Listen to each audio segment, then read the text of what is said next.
Welcome to the deep dive. Today, we're getting into something really fundamental to all our lives, how they actually unfold, from birth right through to death. We're talking about life course research. And our mission really is to unpack the main ideas, maybe some surprising bits, and what it tells us about your journey. Yeah, We're using a key review here by Carl Ulrich Mayer from 2009 as our guide. indeed. And it's fascinating because it pulls together so many different strands, anthropology, sociology, psychology, Yeah. all trying to get a handle on human lives as these developmental processes, shaped by culture, institutions, our own actions over long, long stretches of time. Okay. And what's really shifted, I think, is moving beyond just looking at single events like getting married or whatever. Yeah, those isolated moments. Exactly. To looking at the whole sweep, childhood to old age. Yeah. And it really emphasizes how early stuff, things maybe you thought were just childhood memories, can actually have these deep echoes later on, big impacts. So, okay, if we're diving deep, how do researchers actually do this? How do you study a whole life? The article talks about big changes in methods, right? Oh, absolutely. A huge one has been the rise of these national individual-level longitudinal databases. Like the German socioeconomic panel you mentioned. That's a prime example. Yeah. And it's not just some data. People call it the gold standard for this kind of quantitative social science. Why? What makes it so powerful? Well, it tracks the same people, thousands of them, and their households for decades. Wow, decades. Yeah. So you get this incredibly rich, continuous view. It's not just a snapshot. You see the ups and downs, the changes, how things connect over a whole life. Okay, that makes sense. It's the continuity. Precisely. Yeah. And connecting that to the big picture, these kinds of data sets have fueled massive advances. Two key areas really stand out. Which are? First, understanding how institutions and policies actually shape life courses. Think about different welfare states, how they impact careers or family life. Right, the context matters. Hugely.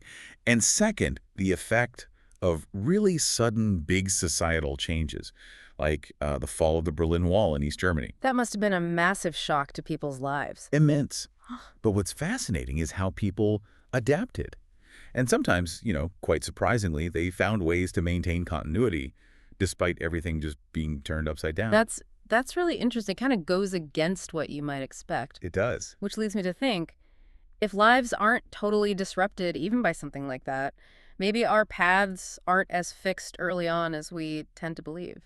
Does the research back that up? Oh, completely. That's a major takeaway. There's strong evidence challenging that old idea of, being set on a path in childhood. Okay. Studies like Larb and Sampson's work on Yeah, crime. I know that one. Desistance, right? Turning away from crime. Exactly. Yeah. They really hammer home that factors later in adulthood, things like getting a stable job or forming strong relationships, institutional ties and individual choices can powerfully change, even reverse trajectories you might have thought were locked in.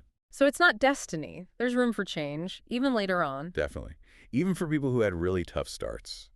That brings up a big question then. If lives can change, how do advantages or disadvantages sort of build up? Or maybe fade away? Yeah, that's a crucial. It feels like small things could add up over time, right? Like compound interest, but for your life path. That's a great way to put it, actually. Yeah.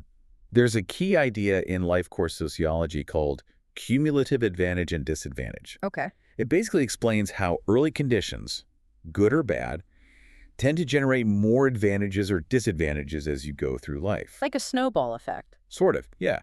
An early advantage, maybe good schooling, opens doors, which leads to better jobs, maybe better health. It accumulates.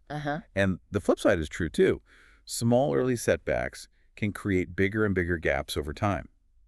It works at the individual level, but also shapes broader societal patterns, affecting health, wealth. It really helps us understand the roots of social inequality. Right. Those long-term patterns. Exactly. So wrapping this up then, what's the big picture takeaway? Where does this field stand now?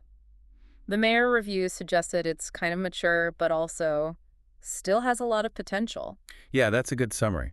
It's like mission accomplished in establishing this core perspective, this way of looking at lives over time. Okay. But it's also ready for takeoff because we've got all this amazing new data becoming available, better methods to analyze it, and lots of room for developing the theories further. So for you listening, what does this all mean? Well, I think it means seeing your life not just as one thing after another. Right, not just disconnected events. Exactly. It's a dynamic, connected journey. It's shaped by your choices, sure, but also your past and the wider world, the institutions, the historical moment you live in. It's constantly unfolding. So maybe the thought to leave with is this. What are the turning points or maybe the unnoticed forces, institutional or personal, that have really shaped your story so far? And how might things happening now or choices you make next continue to reshape it in ways you maybe haven't even considered yet?